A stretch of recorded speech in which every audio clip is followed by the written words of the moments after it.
Hola clase. Buenos dias. I'm going to go over with you on my whiteboard here the direct object pronouns that we worked on before and just explain what they were in English and what they look like in Spanish. And then we're going to take a switch to indirect object pronouns. So I think I will just give you the skinny and spell this out for you. Obviously it's in your reading that you have in your textbook on page 155, indirect object pronouns. But let's just look real quick at direct object pronouns. This was last week. So your direct object pronouns, I'll call them DOP. The only ones that you used were lo, or la, or los, or las. Lo and la were either masculine or feminine for it.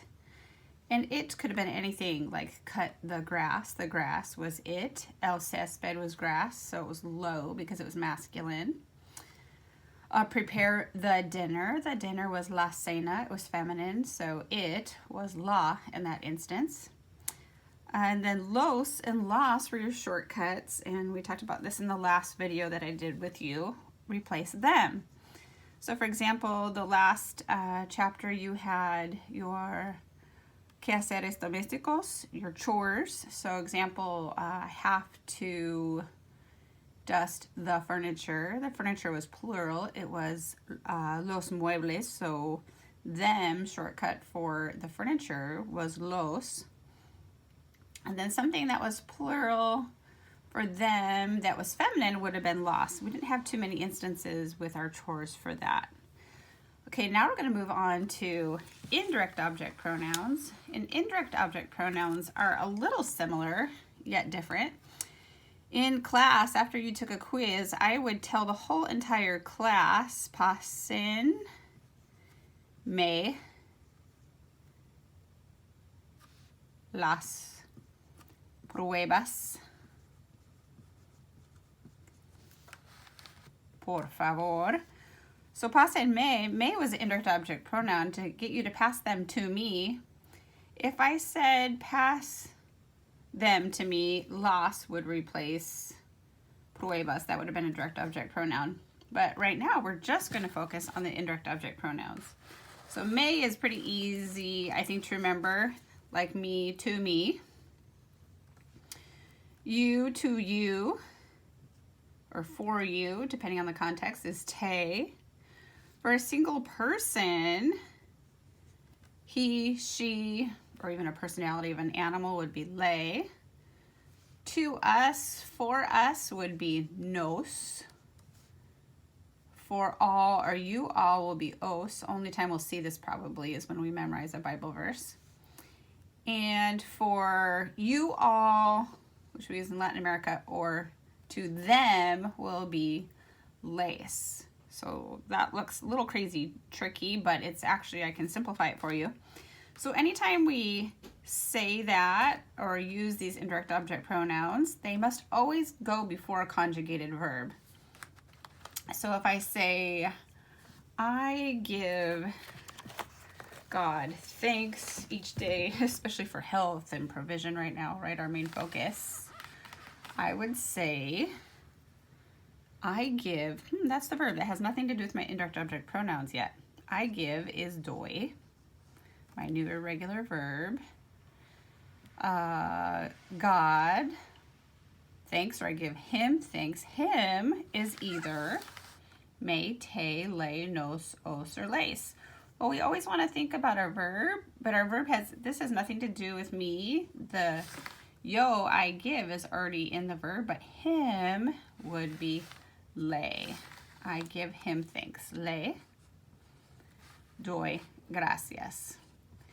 Now, I would not know le is him unless I had some other context. So if my context is I give God thanks, I thank him every day, that's how you know the context was maybe from another sentence that it's le.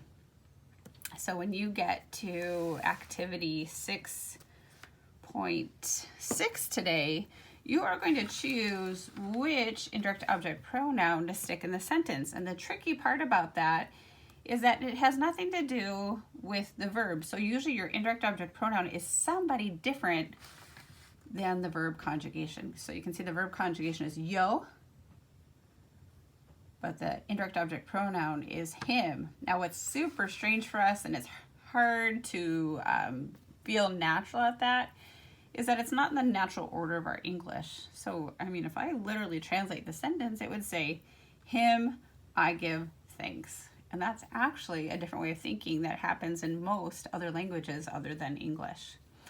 Like I say to you guys, hey, you all pass me the quizzes after we've graded them or after you've taken them and I've given you ample time. Passing is you all, it's a command. You all give me. I attached it on the end because it's a command.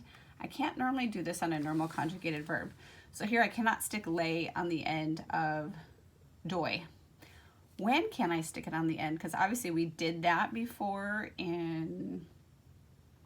with our direct object pronoun. We could put on the end of a progressive, and that's true. I'm going to give you two instances where we can actually take this indirect object pronoun and attach it on the end. This has to be in this format with a regular conjugated verb. But if I have two verbs together, like I must or I should give thanks to him, I have my verb deber, which we've been conjugated, which we can sometimes use necesito, I need to. Debo, I should. Give, I can't conjugate the second verb because the first one's conjugated already, and this already tells who. I should give him. I can attach it on the end of an infinitive.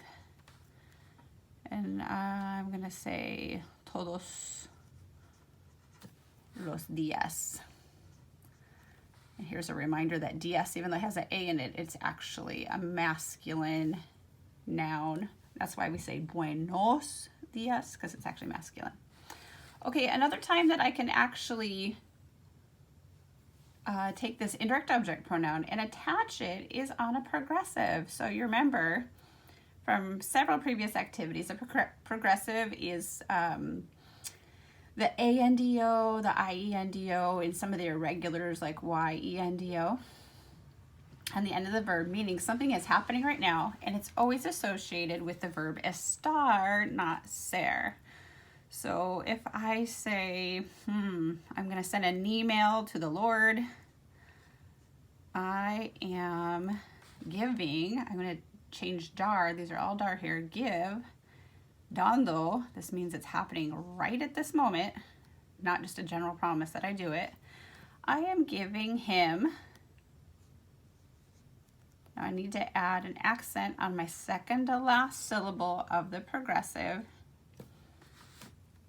And I, just for emphasis, I mean this progressive already means it's happening right now. I'm going to use the word now. I'm giving him thanks now. So see where it can go. It can go before, it needs to go before a conjugated verb for him. When I have an infinitive where I haven't conjugated it and it just means to give or to have or whatever this verb might be, I can attach it on the end and I don't need to add an accent. And I can also attach it on the end of a progressive, and I have to add my accent on a progressive every time. Now this verb estar, this shows who is doing something. If I have está, then I would have to say he or she or maybe even a name, because está could be multiple different people, or obviously estoy. I don't even need yo. You already know that's yo, right? That's the only person for that. So that's how we're going to use an indirect object pronoun. Obviously these sentences could change, so just remember who is doing the action is found, let's use a different color, is found in the verb first, and then the indirect object, even though it might come before, the person doing the action is in the verb. And that's always been true. Every time we've conjugated a verb, the person who's doing the action is found in the verb, and then somewhere else in the sentence, and you see 3 different locations, is who it is indirectly happening to. Okay, so your assignment today is 6-7, where you actually choose which indirect object pronoun to put into the sentence. And then activity 6-8 is not an indirect object pronoun. You actually get to pick a person, so you're fitting something into the context of 6-8. Hope that helps. Bless you. I miss you all. Talk to you soon. Or maybe see you at tutorial. Bye-bye.